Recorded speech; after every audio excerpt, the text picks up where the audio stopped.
Hello दोस्तों, जय हिंद। कैसे हैं आप सब? आई होप आप सब बहुत अच्छे होंगे और पढ़ाई लिखाई भी अच्छे से चल रही होगी। तो आइए आज हम सब उत्तर प्रदेश पुलिस के प्रैक्टिस सेट हिंदी करेंगे, जो 114 नंबर क्वेश्चन से स्टार्ट है। तो चलिए बिना देरी किए स्टार्ट करते हैं। जो प्रीवियस ईयर का पेपर है हिंदी का, तो चलिए स्टार्ट करते हैं। 114 नंबर क्वेश्चन से है। क्या कह रहा है कि निम्नलिखित प्रश्न में 4 विकल्प में से उस विकल्प का चयन करें जो निर्देशानुसार काल परिवर्तन वाला सही विकल्प है। तो दिया है बच्चों ने खेल खेला, भविष्यत काल कौन सा होगा? तो पहला ऑप्शन है बच्चे खेल खेल चुके हैं, दूसरा बच्चे खेल खेल रहे हैं, तीसरा बच्चे खेल खेल चुके होंगे, चौथा है बच्चे खेल खेलेंगे। तो चलिए देखते हैं कौन सा आंसर सही है। ऑप्शन बिना देरी किए आगे बढ़ते हैं। तो इसमें हो जाएगा ऑप्शन नंबर डी सही जाएगा। ऑप्शन डी, बच्चे खेल खेलेंगे। भविष्यत काल का पूछा है ना, तो बच्चे खेल खेलेंगे भविष्यत काल का वाक्य है। भविष्यत काल में कार्य भविष्य में होता है, तो इसमें बच्चे खेल खेलेंगे तो भविष्य के बारे में बता रहा है। अन्य विकल्पों में बच्चे खेल खेल चुके हैं मतलब भूतकाल, खेल चुके हैं, खेल का काम खत्म हो चुका है। बच्चे खेल खेल रहे हैं वर्तमान काल हो जाएगा, क्योंकि अभी बच्चे खेल रहे हैं। बच्चे खेल खेल चुके होंगे भूतकाल मतलब बच्चे खेल चुके होंगे, काम खत्म हो चुका है। चलिए नेक्स्ट क्वेश्चन देखते हैं। 115 नंबर। निम्नलिखित प्रश्न में 4 विकल्प दिए गए हैं जिनमें से उस विकल्प का चयन करें जो दिए गए शब्द का सही स्त्रीलिंग शब्द है।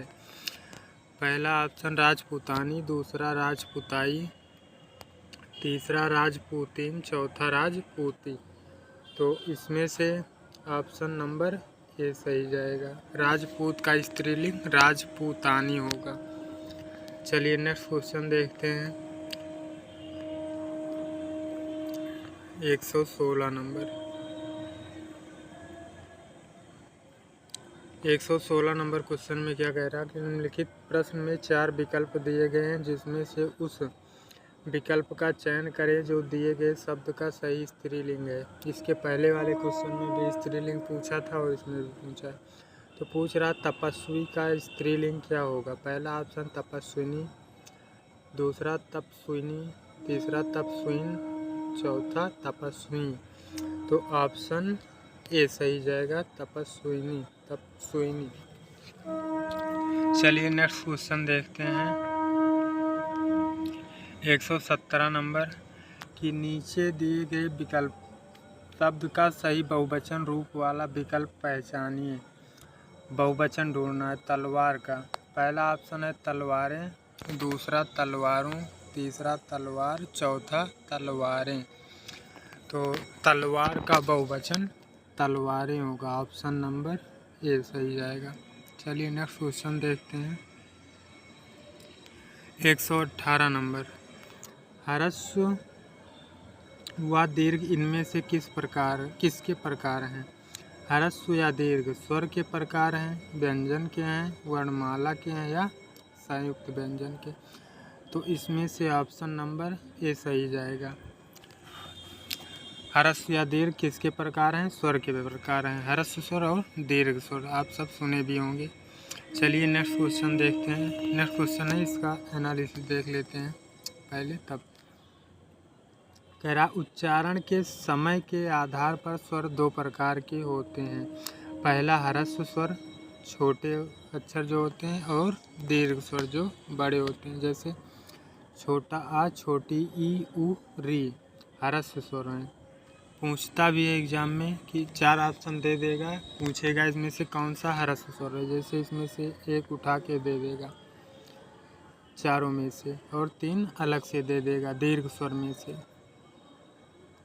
तो इसमें से ऑप्शन चूज करना होता कौन सा ह्रस्व स्वर है, कौन सा दीर्घ स्वर।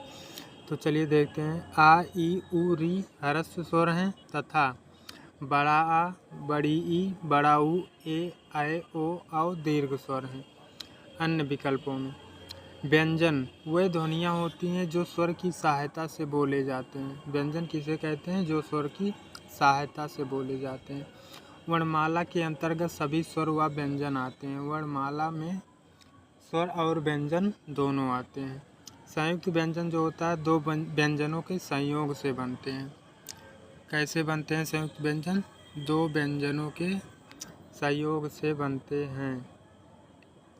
चलिए आगे देखते हैं। संयुक्त व्यंजन के कितने प्रकार होते हैं? 4 प्रकार नहीं, मतलब कितने होते हैं। कौन सा? छा, क्षत्रिय वाला छा, जो का प्लस षष्ठी सा से मिलकर बना होता है। कई बार एग्जाम में पूछता भी है, दे देगा कि छा संयुक्त व्यंजन किन किन वर्णों से मिलकर बना है, तो का प्लस षष्ठी सा हमेशा पहले वाले अक्षर में हलंत लगा रहता है, जैसे यहाँ पे का में लगा है। त्रा किससे मिलकर बनता है? ता प्लस रा। और ज्ञा किससे मिलकर बना होता है? जा प्लस या। सरा किससे मिलकर बनता है? बड़ा सा प्लस रा। तो संयुक्त व्यंजन कितने होते हैं? संयुक्त व्यंजन 4 होते हैं, छा, त्रा, ज्ञा और सरा। तो ये किन किन वर्णों से मिलकर बनता है, इसको ज़रूर याद रखिएगा, ये बहुत ज़्यादा इम्पोर्टेंट है। तो चलिए आगे देखते हैं। आगे 119 नंबर क्वेश्चन कि कह रहा है कि निम्न में कौन सा ऊष्म व्यंजन है? या, पा, बड़ा सा या टा। बड़ा सा को तालव्य सा भी कहते हैं। तो इनमें से कौन सा ऊष्म व्यंजन है? ऑप्शन नंबर सी, बड़ा सा या तालव्य सा को ऊष्म व्यंजन कहते हैं। चलिए 120 नंबर पर इसका एनालिसिस देख लेते हैं पहले। ऊष्म व्यंजनों के उच्चारण में श्वास वायु मुख अवयव से संघर्ष करके तथा गर्म होकर बाहर निकलती है। ऊष्म व्यंजन 4 होते हैं, सा, हा, मतलब मूर्धन्य सा, तालव्य सा और दंत सा तथा हा। ये क्या होते हैं? ऊष्म व्यंजन होते हैं, तीनों सा और हा। और इसके पहले वाले में पूछा था संयुक्त व्यंजन कितने होते हैं, तो संयुक्त व्यंजन भी 4 होते हैं। कौन कौन? छा, त्रा, ज्ञा और सरा। चलिए 120 नंबर क्वेश्चन देखते हैं। सब लोग ईमानदारी से टेस्ट दीजिएगा, आंसर पे ध्यान मत दीजिएगा। 120 नंबर क्वेश्चन है, दी गई जोड़ियों में कौन सी जोड़ी सही संज्ञा व उससे बनने वाले विशेषण शब्द की है? पक्ष का पाक्षिक, प्रेम का प्यार, सुख का दुख और स्वर्ण का सोना। तो इसमें से पूछा क्या है कि दी गई जोड़ियों में कौन सी जोड़ी सही संज्ञा व उससे बनने वाले विशेषण शब्द की है। तो पहला शब्द सब में संज्ञा है, जैसे पक्ष, प्रेम, सुख और स्वर्ण। अब इससे कौन सा विशेषण शब्द सही बना है? जैसे पक्ष का पाक्षिक है, यही सही ऑप्शन है, पहला ऑप्शन सही है। पक्ष का विशेषण पाक्षिक होगा। यहाँ पक्ष संज्ञा तथा पाक्षिक विशेषण है। संज्ञा संज्ञा की परिभाषा दी गई है कि किसी प्राणी, वस्तु, स्थान, जाति आदि का नाम होता है। संज्ञा किसको कहते हैं? किसी प्राणी, वस्तु, स्थान या जाति आदि का नाम होता है। विशेषण किसे कहते हैं? संज्ञा या सर्वनाम की विशेषता बताने वाले शब्द को विशेषण कहते हैं। सर्वनाम या संज्ञा या सर्वनाम की विशेषता बताने वाले शब्द को क्या कहते हैं? विशेषण कहते हैं। चलिए 121 नंबर क्वेश्चन देखते हैं कि सर्वनाम वाले वाक्यों में लिंग का पता किससे चलता है? मतलब सर्वनाम वाले वाक्य में लिंग का पता कैसे चलता है? क्रिया से, कर्म से, कर्ता से या वचन से? तो इसमें सर्वनाम वाले वाक्यों में लिंग का पता क्रिया से चलता है। इसका उत्तर देख लेते हैं। सर्वनाम वाले वाक्यों में लिंग का पता क्रिया से चलता है। जैसे मैं कल नहीं आया था, तो यहाँ पे आया के नीचे अंडरलाइन है, तो यहाँ पे लिंग का पता चल रहा, मतलब कौन सा लिंग है? स्त्रीलिंग नहीं है इसमें। चलिए अगला यहाँ दिया है कि मैं कल नहीं आई थी, आई थी, आई थी, आई के नीचे अंडरलाइन है, तो यहाँ पे दूसरा वाला स्त्रीलिंग होगा। जैसे पहले वाले में आया था, आया वर्ड आ गया ना, तो ये पुल्लिंग होगा, लेकिन यहाँ दूसरे में आई दे दिया है तो ये स्त्रीलिंग होगा। दिया है यहाँ दोनों वाक्यों में एक ही सर्वनाम मैं है, लेकिन क्रिया आया तथा आई से वाक्य में क्रमशः पुल्लिंग तथा स्त्रीलिंग होने का बोध हो रहा है। जैसे यहाँ पे दिया है आया, तो ये पुल्लिंग हो जाएगा, आया था पुल्लिंग हो जाएगा, और आई थी स्त्रीलिंग। मतलब क्रिया से पता चलता है कौन सा वाक्य स्त्रीलिंग है और कौन सा वाक्य पुल्लिंग है। चलिए 122 नंबर क्वेश्चन देखते हैं कि जायसी द्वारा रचित प्रसिद्ध रचना कौन सी है। जायसी द्वारा रचित प्रसिद्ध रचना कौन सी है? पद्मावत है, रसविलास है, विज्ञान गीता है, या श्रृंगार लहरी है। तो इसमें आंसर पद्मावत सही जाएगा, यानी कि ऑप्शन नंबर 1। मलिक मोहम्मद जायसी हिंदी साहित्य के भक्ति काल के निर्गुण प्रेमाश्रयी धारा के कवि हैं। कौन से? निर्गुण प्रेमाश्रयी धारा के कवि हैं। और किस काल के हैं? भक्ति काल के। उनकी प्रमुख रचनाएं पद्मावत, अखरावट, आखिरी कलाम, कहरनामा आदि। अन्य विकल्पों में रसविलास, रीतिबद्ध कवदेव, और विज्ञान गीता किसकी है? केशवदास की। श्रृंगार लहरी जगन्नाथ दास रत्नाकर। चलिए नेक्स्ट क्वेश्चन देखते हैं 123 नंबर। 123 नंबर क्वेश्चन में क्या कह रहा है कि भारत दुर्दशा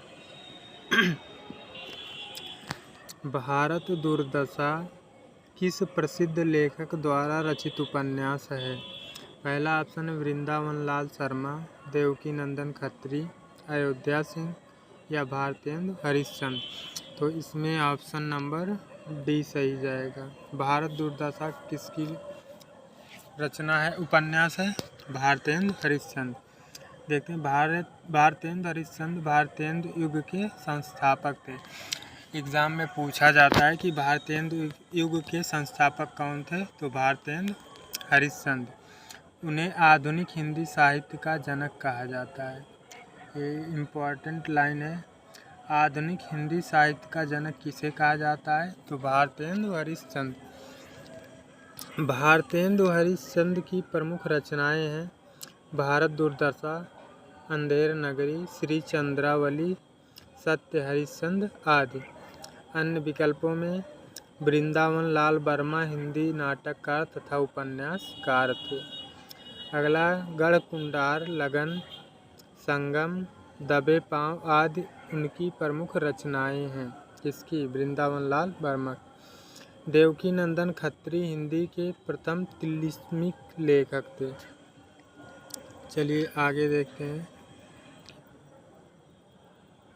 देवकी नंदन खत्री हिंदी के प्रथम तिलिस्मी लेखक थे। चंद्रकांता संतति, भूतकाल आदि उनकी प्रमुख रचनाएं हैं। किसकी? देवकी नंदन खत्री जी की। चलिए अगला है अयोध्या सिंह उपाध्याय, हरिऔध। अयोध्या सिंह उपाध्याय का एक उपनाम है हरिऔध। तो कभी कभी पूछा जाता है हरिऔध किसका उपनाम है? तो अयोध्या सिंह उपाध्याय का।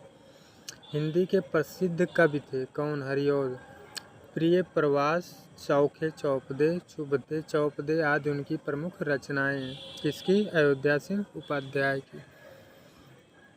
चलिए आगे देखते हैं 124 नंबर। नीचे दी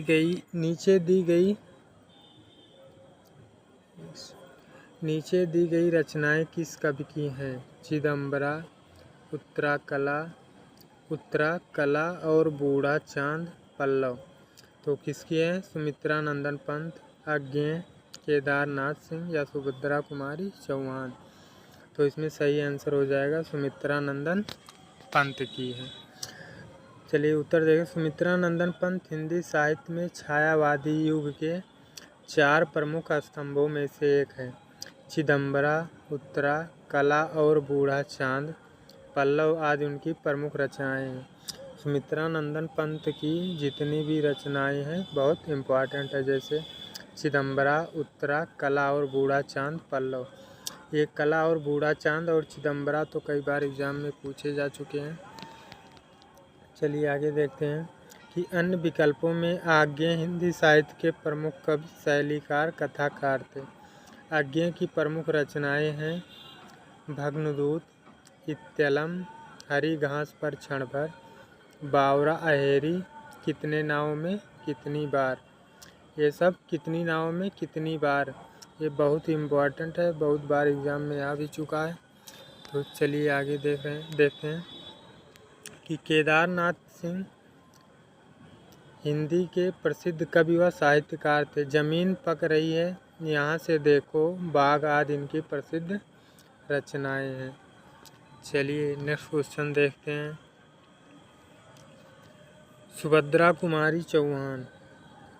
सुभद्रा कुमारी चौहान हिंदी की सुप्रसिद्ध कवयित्री और लेखिका थी। झांसी की रानी उनकी प्रसिद्ध रचना है। तो कई बार एग्ज़ाम में पूछ लेता है कि झांसी की रानी किसकी रचना है, तो किसकी है, सुभद्रा कुमारी चौहान। और एग्ज़ाम में शुद्ध वर्तनी में कवयित्री भी पूछता है, जो बहुत से लोग गलत कर देते हैं, तो कवयित्री ऐसे लिखा जाता है। चलिए आगे देखते हैं 125 नंबर क्वेश्चन कि 125 नंबर को सर्वेश्वर दयाल सक्सेना को किस रचना के लिए साहित्य अकादमी पुरस्कार दिया गया था। सर्वेश्वर दयाल सक्सेना जी को किस रचना के लिए साहित्य अकादमी पुरस्कार दिया गया था। तो आप सब लोग कमेंट में ज़रूर बताइएगा कि साहित्य अकादमी पुरस्कार कब से स्टार्ट हुआ था। पहला ऑप्शन है खूंटियों पर टंगे लोग, दूसरा जंगल का दर्द, तीसरा क्या कहकर पुकारूं, चौथा गर्म हवाएं। तो सर्वेश्वर दयाल सक्सेना को साहित्य अकादमी पुरस्कार खूंटियों पर टंगे लोग रचना के लिए दिया गया था। कौन सा ऑप्शन है, पहला। इसका उत्तर देखते हैं। खूंटियों पर टंगे लोग हिंदी के विख्यात साहित्यकार सर्वेश्वर दयाल सक्सेना द्वारा रचित एक कविता संग्रह है। जो खूंटियों पर टंगे लोग रचना है या क्या है, एक कविता संग्रह है, जिसके लिए उन्हें वर्ष 1983 में मरणोपरांत, यानी कि जब इनको हिंदी साहित्य अकादमी पुरस्कार मिला था तो इनकी मृत्यु हो चुकी थी, यानी कि मरणोपरांत इनको साहित्य अकादमी पुरस्कार से सम्मानित किया गया था। चलिए नेक्स्ट क्वेश्चन देखते हैं 126 नंबर से। तो गद्यांश आ गया है, जो 5 नंबर या 4 नंबर का हर एग्ज़ाम में, मतलब यूपी या पेट के और जिसमें भी यूपी के एग्ज़ामों में होते हैं या अदर स्टेट के एग्ज़ाम में हिंदी आती है, तो उसमें गद्यांश ज़रूर पूछा जाता है। चलिए देखते हैं कि कह रहा है नीचे दिए गए गद्यांश के बाद प्रश्न संख्या 126 से 130 प्रश्न दिए गए हैं। मतलब 126 नंबर प्रश्न से 130 नंबर तक का प्रश्न दिया गया है। इस गद्यांश को ध्यानपूर्वक पढ़ें और 4 विकल्पों में से प्रत्येक प्रश्न का सर्वोत्तम उत्तर चुनें। तो चलिए यहाँ से पढ़ना स्टार्ट करते हैं। ध्यान से पढ़िएगा सभी लोग, एकदम ध्यान से, क्योंकि यहाँ से 4 नंबर फिक्स रहता है। अगर ये क्लियर हो गया तो हम 4 नंबर समझ लीजिए फ्री का पा जाएंगे। और यूपीपी यानी पुलिस में तो कन्फर्म है, ठीक। जूनियर असिस्टेंट में भी 5500 पोस्ट जो आई है, मेंस होने वाला है, कब होगा पता नहीं है, लेकिन हाँ गद्यांश ज़रूर पूछा जाता है। 4-5 नंबर फ्री का पा सकते हैं। चलिए स्टार्ट करते हैं कि लगभग 5 शताब्दी पूर्व पुर्तगाली इतिहासकार डोमिंग पेस ने हम्पी यानी विजयनगर को स्वप्नों की नगरी कहा था। किसको, हम्पी को स्वप्नों की नगरी कहा था। या संगम वंश के शासकों की राजधानी थी। किस वंश के, संगम वंश के, जिन्होंने 1336 ईस्वी में प्राचीन हम्पी स्थल पर विजयनगर साम्राज्य की नींव रखी थी। लेकिन वह कृष्णदेव राय 1509 से 1529 थे। जिन्होंने भव्य महल और मंदिरों से राजधानी को अलंकृत किया और विजयनगर साम्राज्य की सीमाओं को दूर दूर तक फैलाया, जिससे वह दक्षिण भारत का सर्वाधिक शक्तिशाली हिंदू साम्राज्य बना। कौन? कृष्णदेव राय। परंतु इस साम्राज्य की शक्ति का पतन पड़ोसी बहमनी राज्यों के संघ के 1565 में संयुक्त आक्रमण से आरंभ हुआ। इस विजयनगर को परास्त करके नष्ट कर दिया गया। यह उस साम्राज्य का दुखद अंत था जो कभी अरब सागर से बंगाल की खाड़ी और दक्कन पठार से भारतीय प्रायद्वीप तक फैला था। विजयनगर के भग्नावशेष एक दूसरे पर टंगी विशाल चट्टानों की निर्जन दृश्यावली के बीच फैले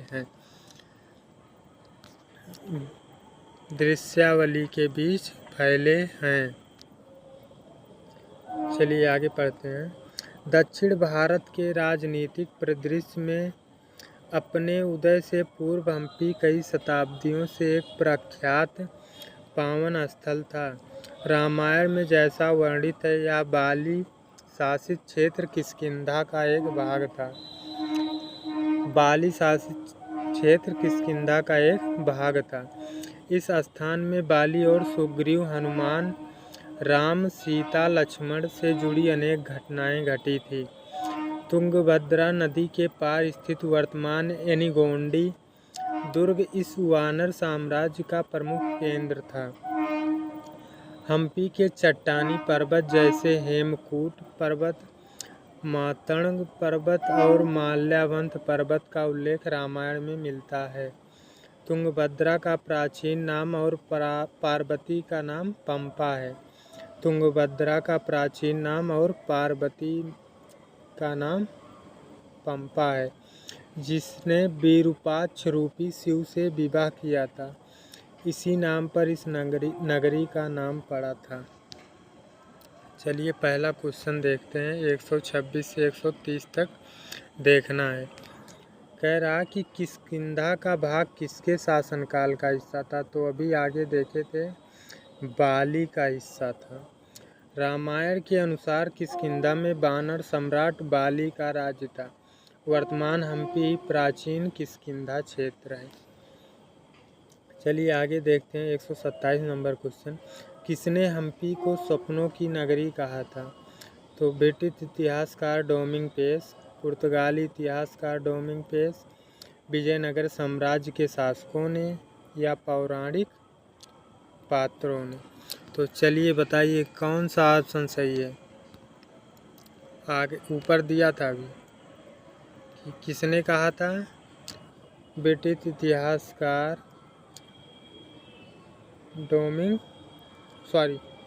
पुर्तगाली इतिहासकार डोमिंग पेस। लगभग 5 शताब्दी पहले पुर्तगाली इतिहासकार डोमिंग पेस ने हम्पी या विजयनगर को सपनों की नगरी कहा था। चलिए आगे देखते हैं। 128 नंबर। हम्पी साम्राज्य की शक्ति का पतन कैसे हुआ? आपसी मनमुटाव से, आपसी झगड़ा से, आपसी फूट से या संयुक्त आक्रमण से? तो अभी गद्दांश जब पढ़ रहे थे आप, तो क्या हुआ था? पड़ोसी के संयुक्त आक्रमण से, पड़ोसी बहमनी राज्यों के। विजयनगर यानी हम्पी साम्राज्य की शक्ति का पतन पड़ोसी बहमनी राज्यों के संघ के 1565 ईस्वी में संयुक्त आक्रमण से हुआ। उन्होंने विजयनगर को परास्त करके नष्ट कर दिया था। चलिए नेक्स्ट क्वेश्चन देखते हैं कि विजयनगर के 129 नंबर क्वेश्चन है कि विजयनगर के भग्न अवशेष कैसी दृश्यावली के बीच फैले हैं? जनशून्य, भीड़ भाड़, सघन या हरियाली?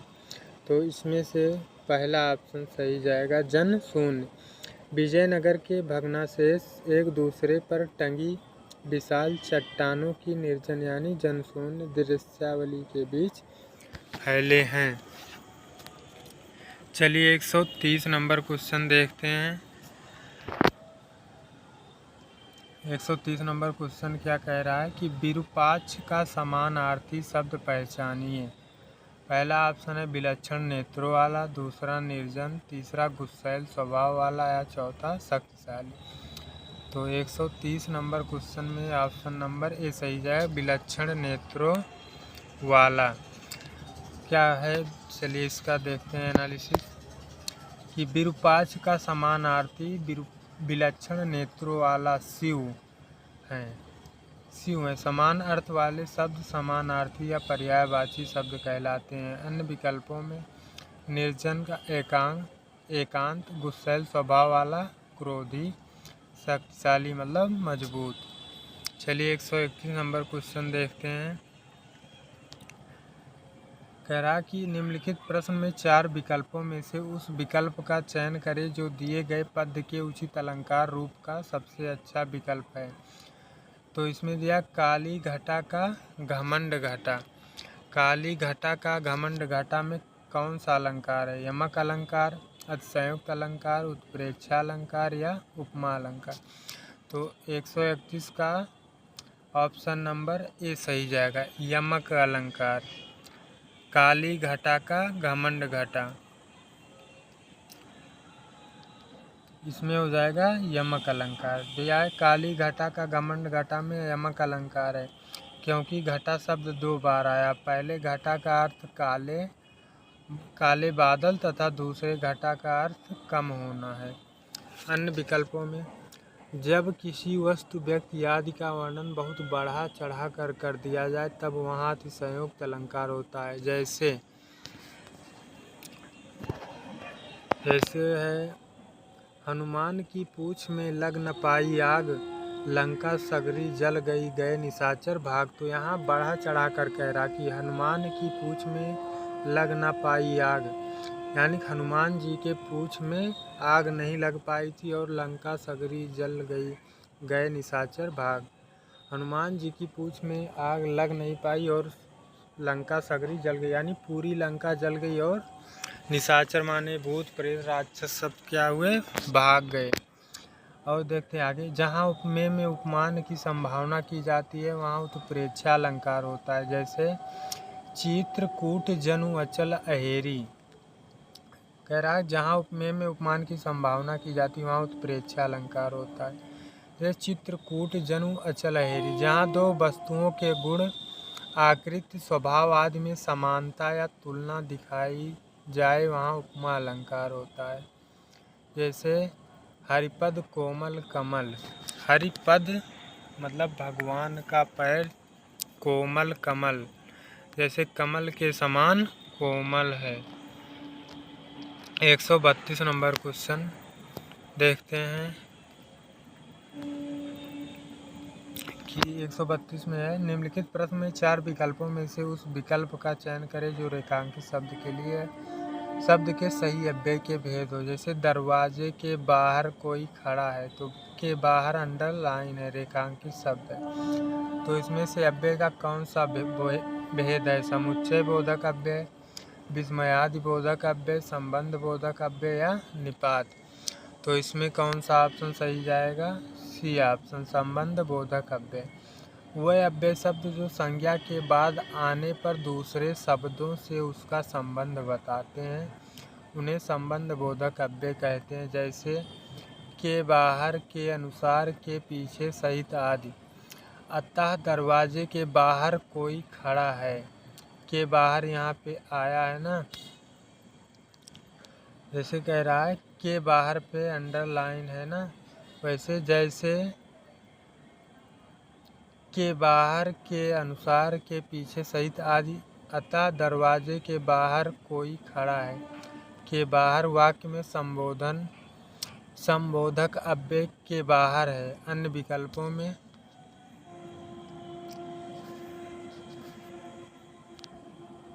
जो शब्द 2 शब्दों, वाक्यों और वाक्यांशों को जोड़ते हैं उन्हें समुच्चय बोधक अव्यय कहते हैं। जैसे यहाँ पर और, तथा, लेकिन, मगर व किंतु आदि। जिन अव्यय शब्दों से हर्ष, शोक, विस्मय, घृणा आदि भाव का पता चलता है उन्हें विस्मयादि बोधक अव्यय कहते हैं। जिन अव्यय से, फिर से देख लेते हैं, जिन अव्यय से शब्दों से हर्ष, शोक, विस्मय, घृणा आदि भाव का पता चलता है वहाँ पे क्या होता है, विस्मयादि बोधक है। जैसे वाह, हाय, आह, अरे, आह आदि। जो शब्द किसी पद के पीछे लगकर उसके अर्थ में विशेष बल लाते हैं उन्हें निपात कहते हैं। जैसे ही, भी, तो, तक, मात्र आदि क्या है, निपात हैं। चलिए 133 नंबर क्वेश्चन देखते हैं। 133 नंबर क्वेश्चन में है कि निम्नलिखित प्रश्न में 4 विकल्पों में से उस सही विकल्प का चयन करें जो अशुद्ध वाक्य के शुद्ध रूप का सबसे अच्छा विकल्प है। मैंने गांव जाना है, तो इसका शुद्ध रूप कौन सा है, सही सबसे। पहला ऑप्शन मैं गांव जाना है, दूसरा मुझे गांव जाना है, तीसरा मेरे को गांव जाना है, चौथा मेरे को गांव जाना है। तो इसमें ऑप्शन नंबर बी सही जाएगा, मुझे गांव जाना है। मैंने गांव जाना नहीं है, मैं गांव जाना है ये भी नहीं है। मेरे को तो पहले गलत हो गया, मेरे को ये भी सही नहीं है। ऑप्शन नंबर बी सही है, मुझे गांव जाना है। मुझे गांव जाना है। यहाँ मैंने गांव जाना है का शुद्ध रूप होगा मुझे गांव जाना है। चलिए देखते हैं नेक्स्ट क्वेश्चन 134 नंबर कि छंद में प्रयुक्त अक्षर को क्या कहा जाता है। छंद में प्रयुक्त अक्षर को क्या कहा जाता है, व्यंजन, चरण, मात्रा, वर्ण। तो ऑप्शन नंबर डी सही जाएगा, वर्ण। छंद में प्रयुक्त अक्षर को वर्ण कहा जाता है। छंद में प्रयुक्त अक्षर को वर्ण कहा जाता है। छंद के चरणों को वर्णों की गणना के अनुसार व्यवस्थित किया जाता है। अन्य विकल्पों में व्यंजन स्वरों की सहायता से बोले जाते हैं। चरण छंद का चौथा हिस्सा होता है। व्यंजन जो होते हैं स्वरों की सहायता से बोले जाते हैं और चरण छंद का चौथा हिस्सा होता है। इनमें वर्णों या मात्राओं की संख्या निश्चित होती है। वर्णों के उच्चारण में जो समय लगता है उसे ही मात्रा कहते हैं। वर्णों के उच्चारण में जो समय लगता है उसे क्या कहते हैं, तो उसे मात्रा कहते हैं। चलिए 135 नंबर क्वेश्चन देखते हैं। 135 नंबर क्वेश्चन कह रहा है कि निम्नलिखित प्रश्नों में 4 विकल्पों में से उस विकल्प का चयन कीजिए दो दिए गए मुहावरे का सही अर्थ वाला विकल्प है। लोहा मानना, लोहा मानना यानी मूर्ख बनाना, ये तो एकदम गलत है। दूसरा है हार मानना, ये भी नहीं है। तीसरा लाभ होना, लाभ से कोई मतलब ही नहीं यहाँ पे। लोहा मानना प्रभाव मानना, ऑप्शन नंबर बी सही जाएगा। लोहा मानना एक प्रसिद्ध मुहावरा है जिसका अर्थ है प्रभाव मानना। वाक्य प्रयोग में कैसे इसका प्रयोग होता है कि आजकल विपक्षी भी नरेंद्र मोदी का लोहा मानते हैं। चलिए नेक्स्ट क्वेश्चन देखते हैं 136 नंबर कह रहा है 136 नंबर कि रसों का राजा किस रस को माना जाता है। या तो क्वेश्चन कभी कभी इस तरह पूछ लिया जाता है कि रसराज किसे कहा जाता है या रसों का राजा किस रस को माना जाता है, तो श्रृंगार रस को। श्रृंगार रस को रसराज अर्थात रसों का राजा माना जाता है। हिंदी के प्रसिद्ध रीतकालीन कवि केशव दास वासुदेव ने श्रृंगार को सब रसों का मूल माना है। अन्य विकल्पों में जहाँ किसी के दूर जाने या बिछुड़ जाने से दुख या वेदना का भाव उत्पन्न होता है वहाँ करुण रस होता है। करुण रस का स्थायी भाव क्या होता है, शोक होता है। आगे देखते हैं जहाँ वीरता का भाव उत्पन्न होता है वहाँ वीर रस होता है। वीर रस का स्थायी भाव उत्साह होता है। तो जितने भी रस हैं सभी रसों के स्थायी भाव जरूर याद कर लीजिएगा। जैसे करुण रस का स्थायी भाव शोक होगा, वीर रस का स्थायी भाव उत्साह होता है। जहाँ वेशभूषा वाणी आदि की विकृति को देखकर मन में जो विनोद उत्पन्न होता है वहाँ हास्य रस होता है। इसका स्थायी भाव हास होता है। हास्य रस का स्थायी भाव हास होता है। तो 3 रस यहीं से हो गया। 3 रस का स्थायी भाव जैसे वीर का उत्साह और हास्य रस का हास, करुण रस का शोक। चलिए नेक्स्ट नंबर क्वेश्चन देखते हैं 137 नंबर कि निम्नलिखित प्रश्न में 4 विकल्प में से उस विकल्प का चयन करें जो निर्देशानुसार वाक्य परिवर्तन वाला सही विकल्प है। आप इस किताब को पढ़े हैं को कर्मवाच्य में चेंज करना है। इस किताब को आपके द्वारा पढ़ा गया, यही ऑप्शन सही भी है। आगे देखते हैं इसका एनालिसिस। आप इस किताब को पढ़े हैं वाक्य में कृतवाच्य है। जो ये दिया है आप इस किताब को पढ़े हैं तो ये कृतवाच्य हो गया, लेकिन इसका कर्मवाच्य होगा इस किताब को आपके द्वारा पढ़ा गया है। वाच्य क्रिया का वह रूप होता है जिससे यह पता चलता है कि वाक्य में कर्ता प्रधान है या कर्म या भाव। वाच्य क्रिया का वह रूप होता है जिससे यह पता चलता है कि वाक्य में कर्ता प्रधान है या कर्म प्रधान है या भाव प्रधान है। चलिए अगला क्वेश्चन देखते हैं 138 नंबर कि किसी के द्वारा कहे गए वचन को ज्यों का त्यों लिखने के लिए किस चिन्ह का प्रयोग किया जाता है, तो उद्धरण चिन्ह का। जैसे किसी के द्वारा कहे गए वचन को ज्यों का त्यों लिखने के लिए उद्धरण चिन्ह का प्रयोग किया जाता है। जैसे राम ने कहा मेरा घर नज़दीक ही है। अन्य विकल्पों में योजक चिन्ह दो शब्दों को जोड़ने का कार्य करता है। जैसे राम श्याम दो मित्र थे, राम श्याम दो मित्र थे, तो बीच में क्या लगा है, योजक चिन्ह, यही वाला। तो क्या कर रहा है, दो शब्दों को जोड़ने का कार्य कर रहा है। अल्प विराम पूर्ण विराम की अपेक्षा कुछ थोड़े समय के विराम के लिए प्रयुक्त होता है। जैसे सेब के नीचे जो लगा है अल्प विराम है। अनार के बाद जो लगा है अल्प विराम। पपीते और केले खरीद लिए हैं। जैसे पूर्ण विराम की अपेक्षा कुछ थोड़े समय के लिए प्रयुक्त होता है। जैसे सेब, अनार, पपीते और केले खरीद लिए। जहाँ वाक्य में अल्प विराम से अधिक और पूर्ण विराम से कम समय के लिए रुकना हो वहाँ अर्ध विराम कहते हैं। अल्प विराम और पूर्ण विराम से भी कम समय के लिए जहाँ रुकना पड़े वहाँ क्या होता है, अल्प विराम का प्रयोग होता है। जैसे तुम्हें घर जाना होगा, कमरे की सफाई करनी होगी और खाना बनाना पड़ेगा। तो सबसे बड़ा काम तो कौन सा है, खाना बनाने वाला। बुखार आ जाता है यही सुन के। तो आगे चलिए नेक्स्ट क्वेश्चन देखते हैं 139 नंबर। कह रहा है कि निम्नलिखित प्रश्नों में 4 विकल्पों में से दिए गए शब्द के सही समास वाला विकल्प चुनिए। तो किस शब्द में चुनना है, चंद्रशेखर। चंद्र है शिखर पर जिसके, तो यही ऑप्शन सही भी है। चंद्रशेखर एक सामासिक शब्द है, इसका सही समास विग्रह होगा चंद्र है शिखर पर जिसके। यह कर्मधारय समास का उदाहरण है। चंद्रशेखर में कौन सा समास है, कर्मधारय समास।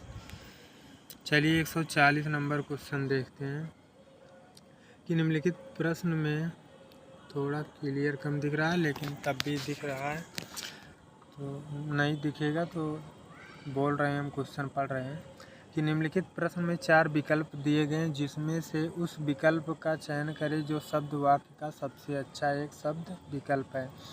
जैसे जिसका उत्साह नष्ट हो गया हो, उत्साही, उद्यमी, जिज्ञासु या हतोत्साहित। तो यही ऑप्शन नंबर सी सही जाएगा, हतोत्साहित। ऑप्शन सी कि जिसका उत्साह नष्ट हो गया है उसे हतोत्साहित कहते हैं। जिसका उत्साह नष्ट हो गया हो वाक्यांश का सही एक शब्द होगा हतोत्साहित। अन्य विकल्पों में उत्साही जो उत्साह से युक्त हो, उद्यमी जो उद्यम मेहनत करने वाला हो, जिज्ञासु जो जानने की इच्छा रखता हो, कि उसे क्या कहते हैं, जिज्ञासु। चलिए नेक्स्ट क्वेश्चन देखते हैं 141 नंबर कि निम्नलिखित प्रश्न में 4 विकल्प दिए गए हैं जिनमें से एक शब्द दिए गए अनेकार्थी शब्दों का एक अर्थ है। उस शब्द को चुने। जलज, जलज का सही अर्थ क्या है, अनेकार्थी शब्द मतलब जलज, जो मतलब जलज, जल में निवास करने वाली। तो दिए गए अनेकार्थी शब्द का एक अर्थ कौन सा है? मछली। तो मछली कहाँ रहती है? जल में। अनेकार्थी शब्द किसी शब्द के एक से अधिक अर्थ बताते, जैसे जलज के अनेकार्थी होंगे मछली, कमल, शंख, मोती आदि। तो इनका जन्म कहाँ होता है? जलज यानी जल में। जिनका जन्म जल में हुआ है उसे जलज कहते हैं।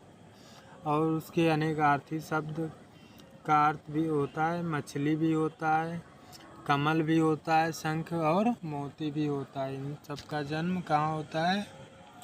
जल में। चलिए 142 नंबर क्वेश्चन देखते हैं कि निम्नलिखित प्रश्नों में 4 विकल्पों में से उस विकल्प का चयन करें जो निम्न वाक्यों का पूर्वकालिक क्रिया परिवर्तन वाक्य बताता है। बच्चों ने गृह कार्य किया, वह खेलने लग गए। बच्चे गृह कार्य किए बिना खेलने लग गए। बच्चे गृह कार्य के बिना खेलने लग गए। बच्चे गृह कार्य करके खेलने लगे। बच्चों ने गृह कार्य किया और खेलने गए।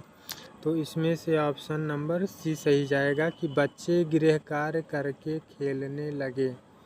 तो पूर्वकालिक क्रिया पूछा है। निम्नलिखित वाक्य का पूर्वकालिक क्रिया परिवर्तन वाक्य बताता है।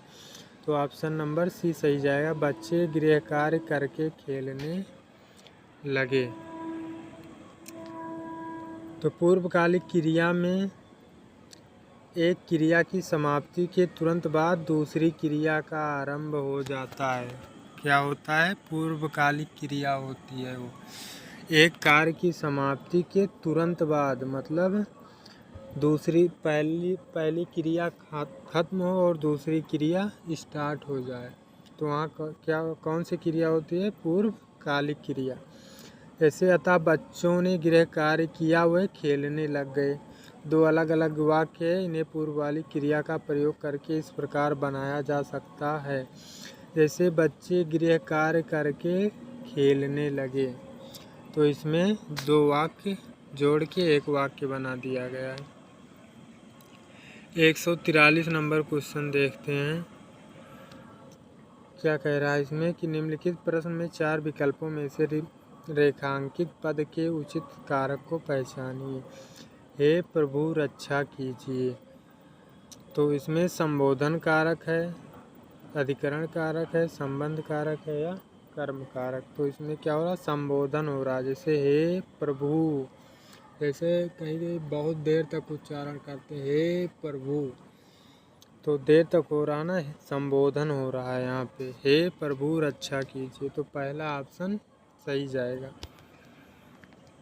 तो इसका आंसर देख लेते हैं कि हे प्रभु रक्षा कीजिए वाक्य में संबोधन कारक है कि किसी को पुकारने या भगवान का नाम लेने या किसी भी कार्य में जब होता है, संबोधन होता है या बुलाते पुकारने में बुलाने में जो भी होता है, वहाँ कौन सा कारक होता है? संबोधन कारक। अन्य विकल्पों में जिस शब्द से क्रिया के आधार का बोध होता है उसे अधिकरण कारक कहते हैं। जैसे चिड़िया पेड़ पर है, तो यहाँ अधिकरण कारक की पहचान है मैं पर ऊपर। तो चिड़िया पेड़ पर बैठी है, कहाँ पर? पेड़ पर। तो इसमें अधिकरण कारक होगा। शब्द के जिस रूप से किसी एक वस्तु का दूसरी वस्तु से संबंध प्रकट हो, वहाँ संबंध कारक होता है। जैसे राम का भाई बीमार है। कौन बीमार है? राम का भाई। किसका भाई? राम का भाई। तो यहाँ पे संबंध बता रहे हैं, वहाँ संबंध कारक होगा। चलिए आगे देखते हैं। क्रिया का फल जिस संज्ञा सर्वनाम को प्राप्त होता है वहाँ कर्म कारक कहलाता है। जैसे राम ने रावण को मारा, तो राम ने किसको मारा? रावण को मारा। जैसे संज्ञा सर्वनाम को, क्रिया का फल जिस संज्ञा सर्वनाम को प्राप्त होता है वहाँ कर्म कारक कहलाता है। जैसे राम ने रावण को बाण से मारा। किससे मारा? बाण से मारा। किसको मारा? रावण को मारा। किसने मारा? राम ने। तो यहाँ पे कर्म कारक होगा। चलिए नेक्स्ट क्वेश्चन देखते हैं 144 नंबर कि निम्नलिखित प्रश्न में 4 विकल्प दिए गए हैं जिनमें से उस विकल्प का चयन करें जो शब्द का सबसे अच्छा विकल्प है। पतन। पतन का होता है गिरना, यानी पतन का अर्थ क्या होता है? गिरना या विनाश होना। पतन का अर्थ गिरना होता है, अन्य विकल्प इस संदर्भ में असंगत है। पतन का अर्थ पत्ता नहीं होगा, पुत्र नहीं होगा, घर नहीं होगा, तो क्या होगा? गिरना। पतन का अर्थ गिरना होता है। चलिए 145 नंबर क्वेश्चन देखते हैं कि निम्नलिखित प्रश्न में 4 विकल्पों में से उस विकल्प का चयन करें जो दिए गए शब्द का सही समान अर्थ वाला शब्द है। तो जो इसके पहले वाला क्वेश्चन था समझ लीजिए सेम वही है। तो नाश का समान अर्थ वाला शब्द क्या होगा? तबाही होगा। उत्कर्ष नहीं होगा, ये विलोम हो जाएगा। उत्थान नहीं होगा, नवीन नहीं होगा, तो कौन सा ऑप्शन होगा? तबाही। नाश का समान अर्थ वाला शब्द तबाही है। अन्य विकल्पों में उत्कर्ष का प्रगति, उत्थान, अभ्युदय, उन्नत आदि। नवीन का नया, नव, नव्य, आधुनिक, अर्वाचीन, नूतन आदि। तो नाश का समान अर्थ वाला शब्द तबाही होगा। चलिए आगे देखते हैं 146 नंबर क्वेश्चन कि निम्नलिखित प्रश्न में 4 विकल्पों में से उस विकल्प का चयन करें जो सही विकल्प है। उपसर्ग शब्द के डैश में लगते हैं। उपसर्ग शब्द के डैश में लगते हैं। अंत में, आरंभ में, क्रिया या आठ। उपसर्ग शब्द के अंत में लगते हैं या आरंभ में लगते हैं, तो उपसर्ग जो होता है वो क्रिया के कहाँ लगता है? आरंभ में। शब्द के आरंभ में लगता है, यानी कि ऑप्शन नंबर बी सही जाएगा। तथा शब्द के अर्थ में परिवर्तन कर देते। उपसर्ग शब्द के आरंभ में लगते हैं तथा शब्द के अर्थ में परिवर्तन कर दे, जैसे आ प्लस सत्य, असत्य। तो पहले सत्य एक शब्द है, उसमें आ उपसर्ग जोड़कर असत्य, यानी कि उसका अर्थ ही परिवर्तित हो गया, परिवर्तन हो गया अर्थ में। यहाँ सत्य का अर्थ है सच, सच है, और सत्य के आरंभ में आ उपसर्ग लगाने से एक नया शब्द असत्य बना जिसका अर्थ है झूठ। अतः यहाँ आ उपसर्ग लगाने से शब्द के अर्थ में परिवर्तन हो गया। सत्य का अर्थ क्या है? सच, जबकि आ उपसर्ग जोड़ने से असत्य हो गया, यानी झूठ हो गया उसका अर्थ, तो अर्थ परिवर्तन हो गया। चलिए 147 नंबर क्वेश्चन देखते हैं। थोड़ा धुंधला दिख रहा होगा तो मैं क्वेश्चन को थोड़ा स्लो पढ़ रहा हूँ, ध्यान दीजिएगा कि निम्नलिखित प्रश्न में 4 विकल्प दिए गए हैं जिनमें से एक शब्द दिए गए शब्द का सही तद्भव रूप है। तो कपोत का तद्भव रूप कौन सा होगा? कपोत को कबूतर कहते हैं, यानी ऑप्शन नंबर बी। कपोत शब्द तत्सम है जिसका तद्भव रूप कबूतर है। तत्सम शब्द संस्कृत के वह शब्द हैं जो बिना किसी परिवर्तन के हिंदी में प्रयुक्त होते हैं, जैसे चंद्र, सूर्य, घृत आदि। चंद्र, सूर्य, घृत आदि। और तद्भव शब्द तत्सम शब्दों के परिवर्तित रूप होते हैं, जैसे चांद, सूरज, घी आदि। जैसे चंद्र का तद्भव चांद, सूर्य का तद्भव सूरज, घृत का तद्भव घी होता है। तो चलिए 148 नंबर क्वेश्चन देखते हैं कि निम्नलिखित प्रश्न में 4 विकल्पों में से उस विकल्प का चयन करें जो प्रत्यय से नहीं बना है। जैसे किसी भी शब्द के आरंभ में लगता है तो उसे उपसर्ग बोलते हैं, जो शब्द के बाद में लगता है उसे प्रत्यय बोलते हैं। जैसे क्या कह रहा है? 4 विकल्पों में से उस विकल्प का चयन करें जो प्रत्यय से नहीं बना है। चिकनाहट, चांदनी, खटास, बखूबी। तो प्रत्यय से नहीं बना है, ये जो ऑप्शन नंबर डी है ये प्रत्यय से नहीं उपसर्ग से बना है। और चांदनी, खटास और चिकनाहट ये जो हैं प्रत्यय से बने, लेकिन बखूबी में खूबी काट दीजिए या बा हटा दीजिए तो क्या हो जाएगा? खूबी। लेकिन बा लगा दिए तो क्या हो गया, बखूबी। तो क्या हो गया, इसके आरंभ में उपसर्ग जुड़ गया, तो ये प्रत्यय से नहीं उपसर्ग से बना है। बखूबी, ब प्लस खूबी, यहाँ ब उपसर्ग का प्रयोग हुआ था। यह शब्द प्रत्यय के योग से नहीं बना है। प्रत्यय वे शब्दांश होते हैं जो किसी शब्द के अंत में लगाकर उसके अर्थ में आंशिक परिवर्तन कर देते हैं। जैसे चिकना प्लस आहट, चिकनाहट। चांद प्लस नी, चांदनी। खट्टा प्लस आस, खटास। चलिए आगे देखते हैं 149 नंबर क्वेश्चन कि निम्नलिखित प्रश्न में 4 विकल्पों में से उस विकल्प का चयन करें जो सही संधि विच्छेद वाला विकल्प है। उल्लास का सही संधि विच्छेद कीजिए। तो आप सब लोग सबसे पहले कमेंट में ये बताइए कि उल्लास में कौन सी संधि है, उसके बाद संधि विच्छेद करिए।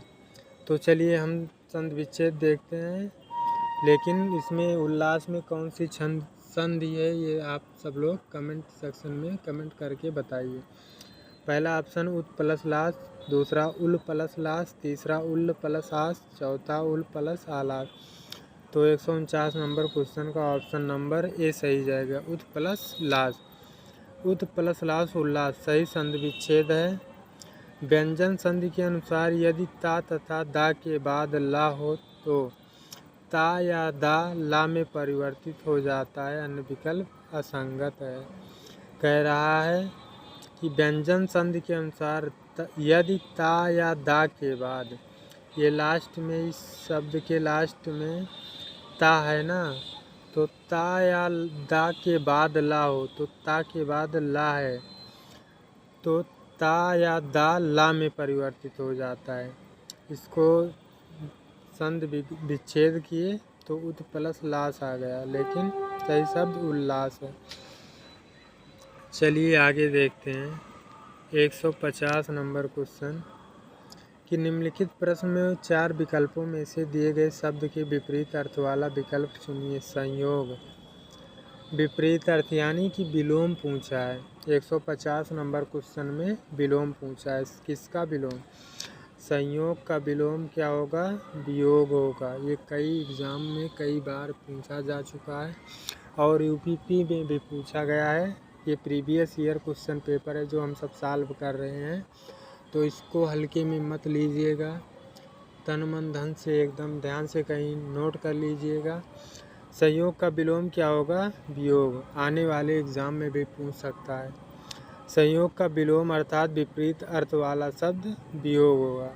अन्य विकल्पों में अवशेष का विलोम निशेष, मिलन का विराह, दुरुपयोग का सदुपयोग, लेकिन सबसे ज़्यादा कौन सा इम्पोर्टेंट है? संयोग। संयोग का विलोम वियोग होगा। चलिए आज हिंदी का जितना भी क्वेश्चन आया था प्रीवियस ईयर यूपीपी के एग्ज़ाम में, तो हम सब उसका एनालिसिस देख लिए हैं। तो ऐसे ही जीके, रीजनिंग, मैथ्स की वीडियो पाने के लिए चैनल को सब्सक्राइब, वीडियो को लाइक शेयर करना ना भूलें। सभी दोस्तों के साथ, जितने भी ग्रुप हों सभी ग्रुप में और दोस्तों के साथ ज़रूर शेयर करिए। तो वीडियो को लाइक ज़रूर कीजिएगा। इतना कीमती समय निकालने के लिए आप सभी का बहुत बहुत धन्यवाद।